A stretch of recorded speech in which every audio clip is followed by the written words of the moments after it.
New Bills defensive coordinator Jim Leonhard. Good morning. It's Jeremy and Joe. Jeremy off today. It's a warmer Monday, he said, with a 30-degree day, which should tell you how cold it's been. So we'll get some melting over the next couple of days.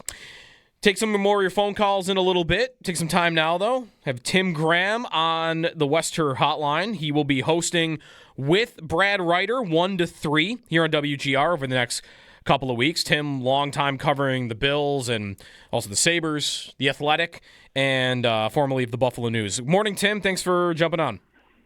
Good morning. I want to praise Jeremy White. I mean, it's a pretty ballsy maneuver with his silent protest of Brad Ryder's return to WGR this morning, but I can't fault the chutzpah, and more power to Jeremy for his stance.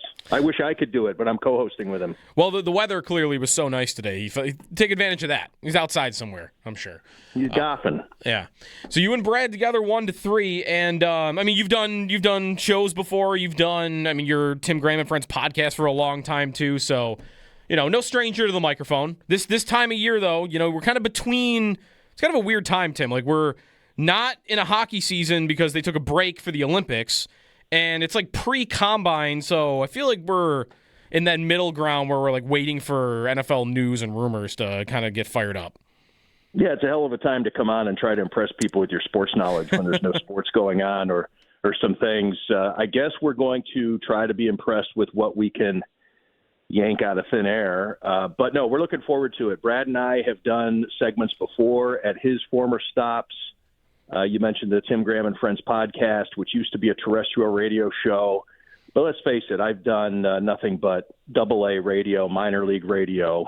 This is going to be, like Nuke LaLoosh getting called up from Durham to throw some junk. Well, not junk. I mean, I'm going to try to, as Nuke would be proud, I'm going to try to announce my presence with authority. And we'll see what happens. But it's, not the best time to be doing it. I do want to say, though, Joe started us out there with a great clip that we can dissect from Jim Leonhard, who I covered, by the way, back in the day as a player. But I like how he says attack the football, like score the basketball became a trendy phrase in hoops about, 10, 15 years ago. We're going to attack the football. Let's just hope that there's no version of the NFL Harlem Globetrotters out there, because that could be for a long Sunday afternoon. Yeah, we can get it on the Bills, because that clip, when I hear it the first time, like part of me, Tim, thinks, well, most defensive coaches would say something along those aggressive, attacking. Usually, like the words conservative usually don't come up in the opening press conference, but it does seem like from his background, whether it's him as a player and the defenses that he grew up in, or whether it's the defenses he's coached, that it all lines up. Like that is how he wants to play defense and how he has played defense, both the player side of it and the coach side of it. Super duper overachiever, one of Rex Ryan's all-time favorite players, and Rex Ryan has coached legends on the defensive side of the ball. I'm not just talking as a head coach, but one of Rex Ryan's favorite players, whether you're talking about as a coordinator or as an assistant. And he is just relentless, fearless dude. And he has carried that over into his coaching presence. And, look, you hear about assistant coaches this time of year, usually from a guy, from a national reporter who has a relationship with the guy who represents, 56 different assistant coaches. And all of a sudden you're hearing about this can't miss rising assistant coach who deserves a shot as a head coach or as a coordinator, blah, blah, blah. But we've been hearing about Jim Leonhard since he joined Wisconsin's staff, and you're not hearing from the national pundits at that time. That's too early in a guy's pipeline to resonate. And people were talking about Jim Leonhard the moment he became an assistant coach. And so that's why I'm excited about it. I think the only drawback when you look at the staff is maybe the experience factor. Now, they added John Fox over the weekend, which is a nice hire, but when you're talking about one of the great halftime adjustment teams, that was the Buffalo Bills. It was considered not only a strength, maybe the greatest strength after Josh Allen is, man, these guys just figure it out at halftime. But now you have a rookie NFL head coach Pete Carmichael, a steady hand there, but he's not called plays in the NFL.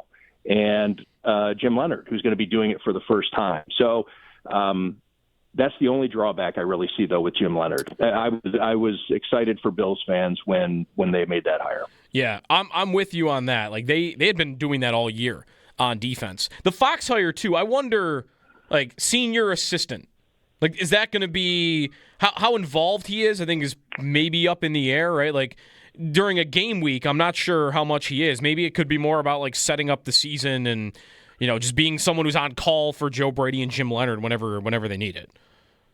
Yeah, we don't know what that's going to be, and we may never know what it's going to be other than what they tell us.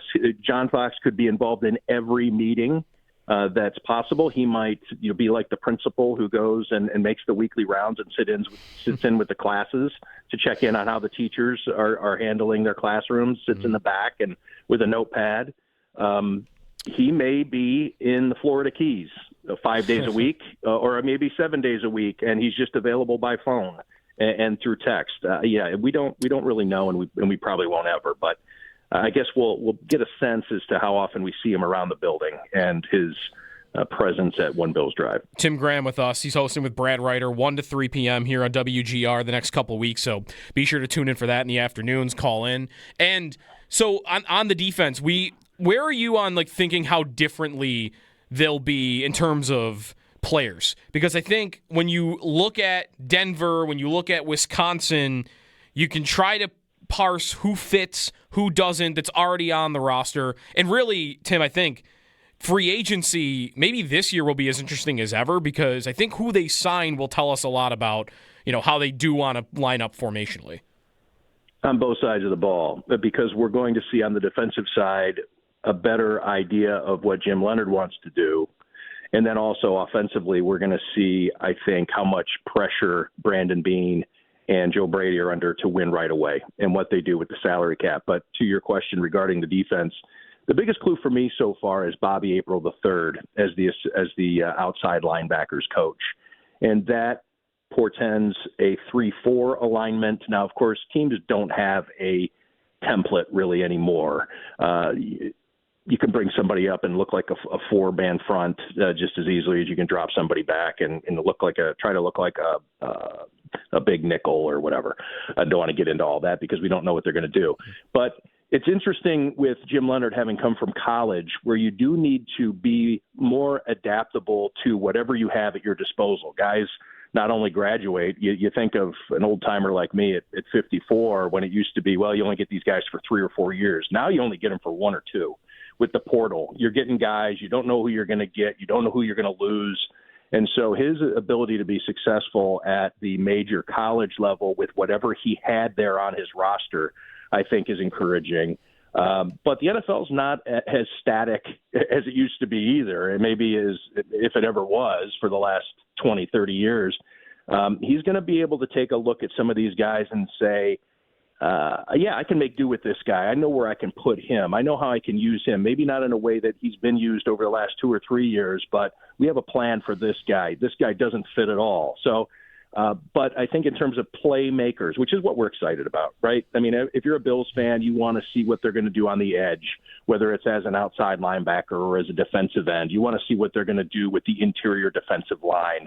And if they ever do land a difference maker there, how they view it with, 3 technique versus whatever. So again, I guess what I'm saying through a lot of words is that, you're right. Everything you just said. Yeah, right. The defense too, like these edge rushers, if they bring in speed rushers, I wonder, maybe this is both sides of the ball, Tim, because I know the question gets asked of Joe Brady a lot, and gets wondered how much of what you did was truly what you wanted to do versus how much influence over players, over all of it, did Sean McDermott have. And I wonder if all offseason that'll get made of every move. Like if they sign whoever on offense, it's, well, see, this is what Joe Brady wanted. He wasn't able to do that. If they sign one of these speed rushers who's smaller and a different type, then see, this is not the type of edge rusher that Sean McDermott would have ever wanted. And maybe some of that will actually be true. But I don't know. Like, I feel like that's going to be a lot of the next 6 months. Yeah, that sums it up. It's going to be our content. It's going to be what I write about at The Athletic and talk about on WGR, at least for the next couple of weeks. But it's a trap because everything's going to be skewed towards what is – and again, this is not – I'm not saying necessarily anything nefarious, but it's human nature. Anything that gets the fans excited, the Bills are going to say, see, this is what the new regime wanted. Anybody, who's again, you're going to pick your side and you're going to color it however you want. And the Bills have the ability to control a lot of that information. But when it comes to, say, the offense, and people who defend the Brady hire point to all the statistics and the offensive numbers. But what kind of handcuffs was this guy under? I mean, yes, from a personnel standpoint, you would like to see a true number one receiver. Maybe a two-way tight end, the type of guy who, when he's on the field, you don't know exactly what they're going to do. A type of three-down running back who, when he is not on the field or is on the field, you have a pretty good idea what they're going to do. I mean, there's all kinds of things that could be better. But how could Sean McDermott have put a lid on this offense? They were great. And that's how Joe Brady got the job, is they were great. So what are we talking about? An extra point and a half a game? A half a point a game? I mean, what would the difference have been if Joe Brady, and again, just talking in this theoretical sense, if Joe Brady were given the chance to do whatever he wanted, whenever he wanted? What would the difference have been? I mean, would they have won? Would they have gone undefeated? I don't think so. So I think that to borrow an analytical term, the wins against replacement on some players or from some coaching decisions. Yes, we can dream of all the ways they've been held back by Sean McDermott, or we can dream about all the ways that Joe Brady's just going to make things different. And you can go the other way, too, about how it can be disastrous. But, yeah, it's going to be a lot of words over the next few months. How, if I rewound you a couple of months, how surprised would you have been if I told you in December that this is where we were going to end up, with McDermott being fired and Joe Brady being the head coach? I would have asked you a question back, and I would have said, how do we get there in terms of if the Bills had gone to Jacksonville and gotten shut out or embarrassed, or even in Denver, I would have said, well, okay, I can see it. But with the way it played out, if you can give me some detail on it and say, all right, they went on the road, because we knew probably for about the last month or so that it looked that the Bills were going to be a wild card team. That the Patriots they didn't quite have a stranglehold on the division, but they had done enough. And so you expected them to be on the road for the entirety of the playoffs, barring any epic collapse in Foxborough. But to go on the road and win against Jacksonville, they kind of did squeeze it out. That wasn't exactly a resounding performance down there. And then for the game in Denver, to look back on it, and then I would say, yeah, this doesn't add up. And that's what has been a lot of the conversation over the last few weeks. Isn't that Sean McDermott got fired. I think a lot of fans can get to the point where they can shrug, or even if you're against it, you can say, yeah, but I understand it. Then there's the next phase, which is Sean McDermott's fired, but Brandon Beane stays. And that's where fans are like, well, I don't know about that. And then you add the extra layer of Sean McDermott's fired, but Brandon Beane gets promoted to a position of consolidated power in which the entire organization goes through him. That's where the fans, I think, are like, now, wait a minute. And it seems, I hate the word weird a lot, bizarre. It doesn't add up. It's a confusing situation as to how do you get to that. And then you factor in the inability to articulate by Terry Pegula why. He was asked 6 to 10 different ways. Hey, Terry, okay, we get it. But why does one guy get fired and the other guy get promoted when they essentially have the same successes and failures? Yes, you can go and take a look at every little decision that was made personnel-wise versus coaching-wise. But then there's also, it's in the casserole. These guys make decisions based on each other, too. There's a yin and a yang, and to lend itself to what we were talking about earlier regarding how you can't really tell, and we never probably will know exactly for sure who did this, that, and the other. Right. So, yeah, it's a confusing time, and that's what everybody's trying to sort through. What makes sense, and a lot of it doesn't. Right, and we're here now, and they're going to go forward with Beane and Brady. I just never felt like I heard a good explanation from whether it was Pagula or whether it was even Bean in press conferences as to why it was one and not the other. Why, I guess, the roster was viewed in so much higher regard than the coaching, and that the coaching was really put on trial for the playoff wall that they hit, and not, I guess, the players around Josh Allen. What makes sense to me as to what happened is what I wrote the day that the decision was made to fire Sean McDermott and promote Brandon Beane, and I wrote it at The Athletic, and is that Brandon Beane is in Terry Pagula's ear, and he's the guy who watches the games with Terry Pagula. And it's the same way, and I'm not saying that they're the same person, but it's the same way Russ Brandon rose to power, despite a lot of people not really liking what he did within the building. It's the same way Kevin Adams rose to power. It's the same way Doug Whaley was able to stick around longer than he probably should have. There are people who get around Terry Pagula, and they're able to kind of control what information gets to Terry Pagula and what from the outside world does reach his ears or his eyes. And I just think it's, again, not necessarily villainous, but it's just a nature of kind of being in your bubble. And he watches the games and he hears Brandon Beane's direct comments. And it's over time he gets comfortable with the people who he's closest to. And he's gotten a lot closer to Brandon Beane over the years than he has with Sean McDermott. And I think, myself included, a lot of us didn't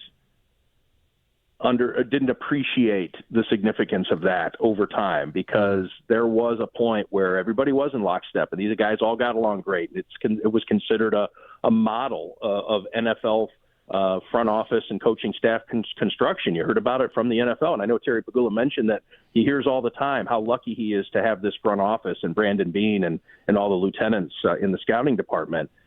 But I've also been at these owners' meetings and talked to people, high executives from other NFL teams, general managers, even owners I've talked to who would say great things about Sean McDermott too. But at that news conference, everybody wanted to stop short of giving McDermott much credit and making sure that Brandon Beane got all the credit. Tim Graham from The Athletic, 1-3 with Brad Ryder over the next couple of weeks. Stay tuned for that later today. Lastly, before we let you go, are you excited to have a good hockey team to talk about too throughout these next couple of weeks? Well, I will say it's made my job easier at The Athletic to not have to pay attention to one of the games. It was much like the fan base. And, it was probably bad for business at WGR, but and probably at The Athletic too. But, Matthew Fairburn, that's what he does for a living, and he covers the team. But when it came to the Sabres, people just didn't care. And so, all right, well, then I'll write more Bills stories. Which is my job as, kind of a Buffalo writer and not necessarily a Bills or a Sabres writer. And I have written a lot of Sabres stories too. But in terms of the day-to-day, that's what makes it fun. We know when the next game is. Even heading into the Olympic break, people knew when the next game was going to be. And 3 months ago, you did not know when the next game was going to be. Is it tonight? Are they playing tonight? Are they playing Thursday? When is it? I don't know. How about this? Anecdotally speaking, but still a pretty cool anecdote. I'm in an Uber on Friday. Guys picking me up. And I always like to make conversation, or at least, let somebody know that I'm not going to try to roll them in the parking lot. So I ask him how his night's going, and he's like, man, pretty slow. I'm like, well, yeah, it's the weekend. I mentioned, I was like, yeah, no Sabres or anything. He's like, oh, my God, Sabres have been so good for business because people are getting together to watch the game. And so you got dudes meeting their other dudes at the bar to sit and watch a Sabres game. And he said it used to be nobody who ever went out for Sabres games. Now he's picking up people to take them to the bar to watch the games on a Tuesday night, on a Thursday night. It doesn't matter. And he was saying, I can't wait for the Olympics to be over so I can get back to Sabres games. They're good. And that's, hey, good for the economy. Yeah. Our group chats I'm in, already you're talking about what we're doing on 25th, a week in advance. Something for their return to play. That is definitely right. People going out for games. I mean, you go out somewhere and it's not just, if you did that before, hey, let's go out for the game tonight. There usually wasn't a crowd there. Sometimes you have to remind them to put the game on. And now you get there and it's not always packed, but good crowd and the game's on, and yeah, it's totally different. Totally different. The audio is on when you're out. The audio is on. Yeah. We're gonna put the music on, guys. I mean, maybe people are gonna glance up. Now people are really into it. But how about this? Do we know what day I don't have a calendar in front of me. The 25th. Do you know what day of the week that is? It's a Wednesday. Next Wednesday. See, you know right off the top of your head, it's a Wednesday. Yep. That you're looking forward to the game that you don't even know, like ballpark. All right, 25th. You know the exact day of the week it's going to be that you're going to get together and do something on a Wednesday. Come on. Right. A week in advance. Who needs this? This is what gets us through the winter. Yeah. You're right. You know the team's good when the audio's on. That's a good way to measure it. That's right. 1-3, Tim Graham, Brad Ryder later today. Thanks, Tim, for jumping on. Can't wait to hear you later on, and we'll chat soon. Thank you for the support, having us on, and helping our launch. Awesome. Thanks, Tim. Take care.